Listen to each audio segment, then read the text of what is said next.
you have. No, I'm not talking about the money you have in your piggy bank, or how full your closet is, or even whether you own the latest gaming system. I'm talking about the things that each of you has been given by a generous God who loves you more than you could imagine. God has given you time that you can waste, or time that you can use wisely. Sure, I can help for an hour. Be right there. God has given you words you can use to hurt someone. I cannot believe you! Or to make someone stay. Way to go, you rocked it! God has given you unique talents and abilities, gifts you can ignore, or gifts that you can grow. Yes, God has trusted you with so much, and He's with you every step of the way to help you use it wisely. When you show that you truly can be trusted with what is expected of you, others can see God at work in you. And that's why responsibility is an amazing way to worship God with your life. Because worship is about more than just singing loud. It's all about living loud.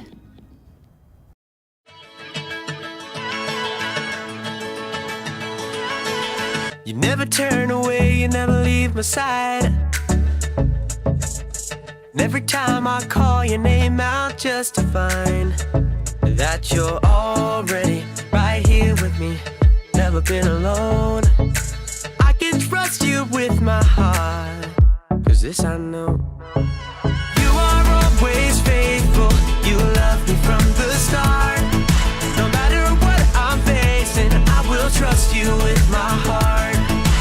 You are more than able to lead me through the dark. Your love is never failing, I will trust you with my heart. Whoa, I will trust you with my heart. There are days when I feel I need a friend, and then I hear your voice reminding me again that you're already right here with me, never been alone. I can trust you with my heart, 'cause this I know. You are always faithful, you love me from the start. No matter what I'm facing, I will trust you with my heart. You are more than able to lead me through the dark.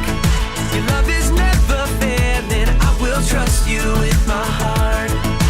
Whoa, I will trust you with my heart. No matter what may come, no matter what I go through, God, you are never gonna fail me, I will trust you with my heart. No matter what may come, no matter what I go through, God, you are never gonna fail me, I will trust you with my heart. You are always faithful, you love me from the start. No matter what I'm facing, I will trust you with my heart. You are more than able to lead me through the dark.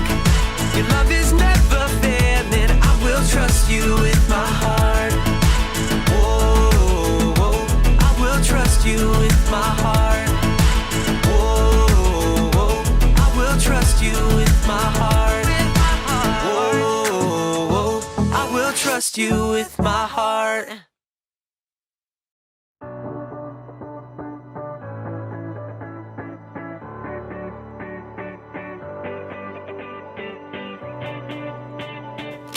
Hey everybody, my name's Erica, and if you're like me, you love playing games!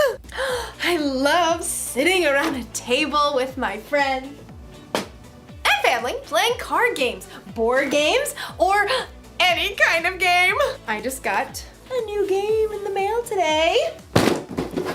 Duga Pioneers! But I'll have to wait just a little bit because if you're also like me, you can't play a game until you know how. I feel like I owe it to the designers of this game to learn all the rules so I can play the game the way it's designed to be played. It's my responsibility. Responsibility is showing you can be trusted with what is expected of you.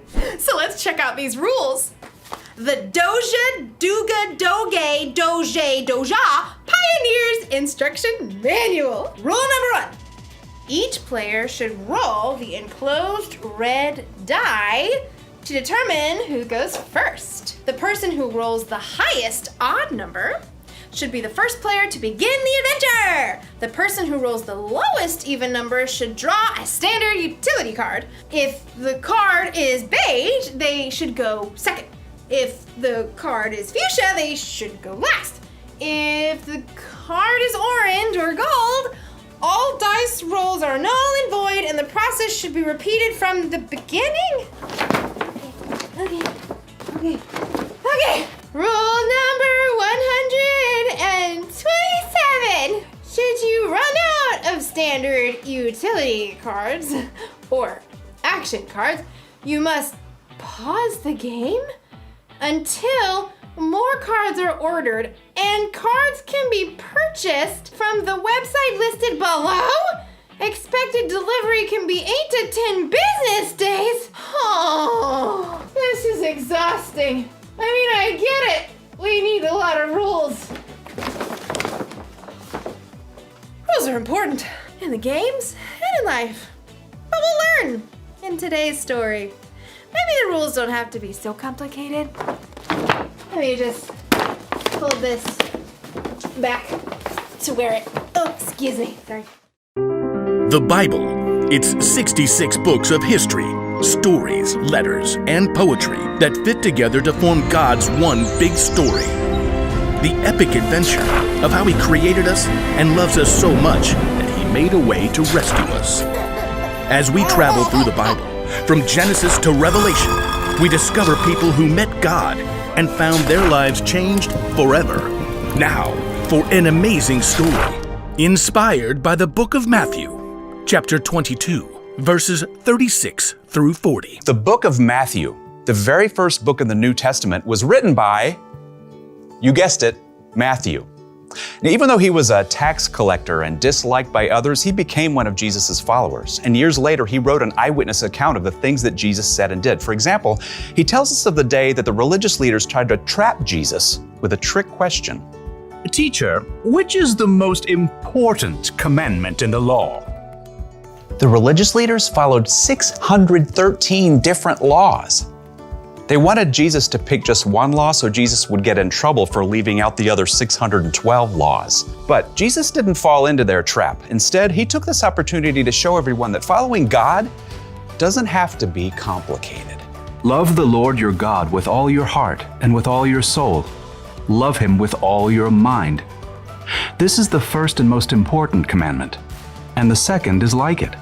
Love your neighbor as you love yourself. Everything that is written in the law and the prophets is based on these two commandments. Now, Jesus wasn't saying that the other 611 laws were wrong. He was only saying that if you look at every choice in your life through the lens of loving God and loving others, you won't go wrong. If you love God and love people, you will fulfill all the other laws. It's truly that simple. Often, it's in our darkest times that we find the most amazing opportunities to show love to others. In the past year, due to COVID-19, we've seen a lot of people put themselves on the line to help others. Doctors, nurses, medical workers.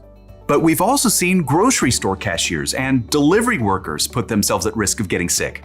So each of us could have the food and supplies we need. That's love in a big way. And you know what? Young people and kids have stepped up too.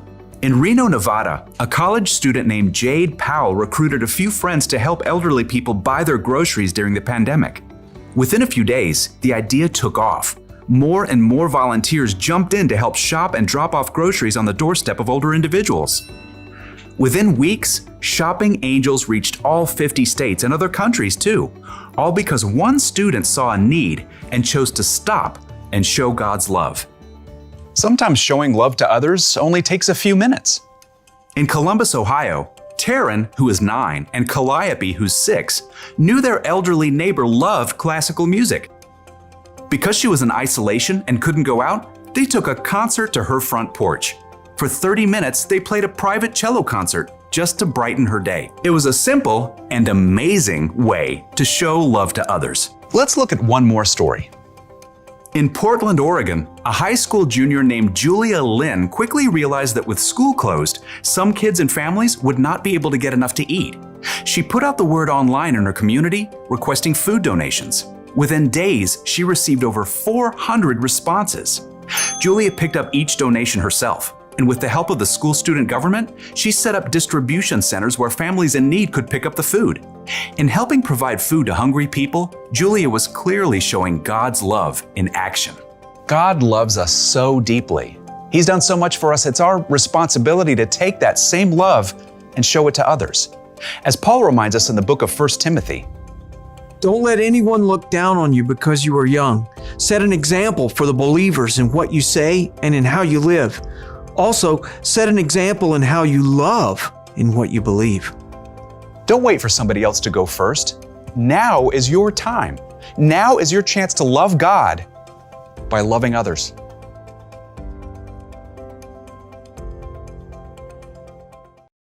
Hey, have you ever noticed how many rules there are in life? Look both ways before crossing the street. Hey, you! Look both ways before crossing the street! No talking in class. No talking in class. Children, no talk. You can't say something nice? Don't say anything at all. If you can't say anything nice, don't say anything at all. When you read the Bible, you'll see even more. There are hundreds of rules and commandments from God in here. And learning all of them would be really complicated, even if you studied them your whole life. But here's the good news. It doesn't have to be so complicated. Jesus said that all God's commandments, all of his rules, are based on just two. Rule number 1. Love the Lord your God with all your heart and with all your soul. Love him with all your mind. And the second is like it. Love your neighbor as you love yourself. Love God, love others. It's so simple. When you follow that rule, all the other rules are taken care of. After all, you're not always gonna have the rule book with you. So when you're in a situation where you're not sure what the rules are, just ask yourself, how can I love God through this? Or, am I loving other people? That should help keep you in the game. So here's the one thing to remember today. This is the most important rule for life. Love God, love others. Because really, it's more than just a game. If you follow Jesus, then loving God and loving others is your responsibility. But it's up to you. You can make it complicated, or just keep it simple. Yummy. Eatsy, eatsy, eatsy. See you next time.